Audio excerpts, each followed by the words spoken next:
Alors, on se retrouve ici dans notre code. On va rouvrir la console ici. Je l'avais juste fermée. Tac, tac, tac. Vous allez voir que les promesses et async await, ça va nous servir un petit peu plus tard quand on va travailler avec les API. Pour l'instant, on va voir en fait d'où on est parti. Qu'est-ce qui était vraiment utilisé avant. Notamment, on va voir comment faire des requêtes HTTP de base. Et puis, on va voir ce qu'il existe maintenant comme outil très performant, très pratique pour en faire. Donc, qu'est-ce qu'il nous faut? Il nous faut une API déjà. Il nous faut une API. Il en existe une que vous connaissez peut-être. JSON Placeholder, en fait c'est une API qui est là pour tester, hop, on vient ici, JSON Placeholder, tac, et elle va nous donner des posts, d'accord, des posts, par exemple, on clique ici sur post, ça va faire un appel à cette URL là, et ça va nous donner ceci à chaque fois, vous voyez, hop, un grand tableau avec des objets, et à l'intérieur, à chaque fois, il y aura un ID, un titre et un faux body, d'accord, à chaque fois, c'est des mots du lorem ipsum, c'est juste pour faire des tests en fait, c'est une API qui est là pour faire des tests et vous renvoyer des posts comme si ça vous renvoyait par exemple des articles. Et puis vous pouvez tester et commencer à créer votre site en imaginant que vous faites des appels à une API. Et voilà, ce genre de choses. Nous, cette API va nous servir, pourquoi? Eh bien, pour faire nos premiers tests, pour faire nos premiers appels. Donc c'est JSON Placeholder et c'est parti. Donc on va tout simplement prendre les 100 posts ici, par exemple, on aurait pu prendre 500 comments, etc. Et donc à chaque fois, on va faire un appel à un URL, d'accord? Donc une URL plutôt. Une URL ici, donc ça va être une adresse et donc on va faire un appel à cette adresse-là.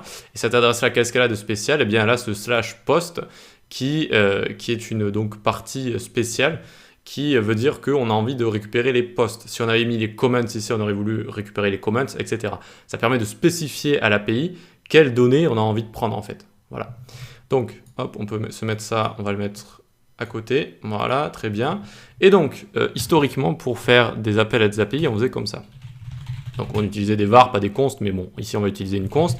Const xhr est égal new, et ici, on faisait xml http request ici. Hop, donc new xml http request, ça va être un objet qui contient des méthodes qui vont nous permettre de faire des appels.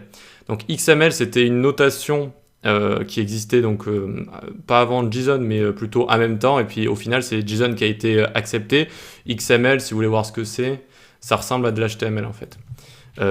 XML example par exemple, à mon avis ils vont nous en montrer sur en image ici. Vous voyez ce genre de choses, ça ressemble en fait, c'était des tags comme ça avec ce que vous alliez mettre à l'intérieur. Par exemple ici on allait recevoir par exemple production, client, customer, et à chaque fois il y allait avoir name, number, etc. D'accord, donc ça c'est XML.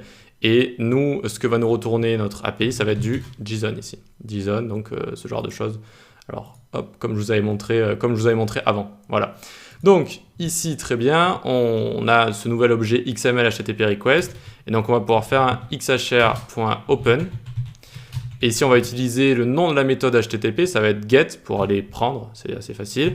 Et ensuite, en second argument ici, on va placer l'URL qui va nous permettre de récupérer nos données, d'accord? Donc l'URL précis de notre API, tac, et donc on va aller chercher les données à partir donc de cette URL pour recevoir les posts. Ensuite, on va faire un xhr.send comme ça. Donc xhr, au fait, hein, c'est le diminutif de x, h et r, d'accord? Donc XML HTTP request. Très bien, donc on a open ça, on l'a envoyé. Donc est-ce qu'on a reçu quelque chose? Là, on est allé discuter avec notre API. Est-ce qu'on a un retour? Est-ce qu'on a tout ça, tous ces posts ici? Eh bien, pour ce faire, on vient là. On voit que rien n'est là, mais si on va dans Network ici, Network, ça veut dire réseau en anglais, et c'est tout ce qui a un rapport avec les fichiers qu'on allait rechercher, les images, et aussi tout ce qui est appel aux API et les données qu'on peut recevoir. Ici, on voit qu'on a un index HTML, style CSS, App.js. C'est normal, c'est quand on a voulu afficher notre site, eh bien, c'est venu prendre tout ce qui est index HTML, App.js, style CSS. OK.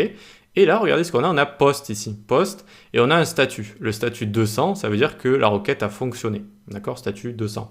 On peut cliquer dessus, et là, on a pas mal de choses. Donc, dans headers, ici, on a tout ce qui est les paramètres un petit peu de notre requête, avec l'URL, la méthode. Le code statut, donc c'est est-ce que ça a fonctionné ou pas. On a du vert et 200, ça veut dire que ça a fonctionné, etc. etc. Et qu'est-ce qu'on peut avoir ici? On a preview ici. Hop, et regardez, tadam, on a bien ici tous nos objets. On a bien tous nos objets avec à chaque fois eh bien, body, ID, title et user ID, exactement comme ici. On a réussi à récupérer des données comme ça, ou tout du moins discuter avec une API. Mais ces données, on ne les a pas encore dans notre code et on n'a pas encore pu les utiliser. Mais on voit que l'appel a fonctionné. L'appel a fonctionné, donc ça, c'est intéressant. on va voir dans la prochaine vidéo comment utiliser ces données directement dans notre JS ici. À tout de suite.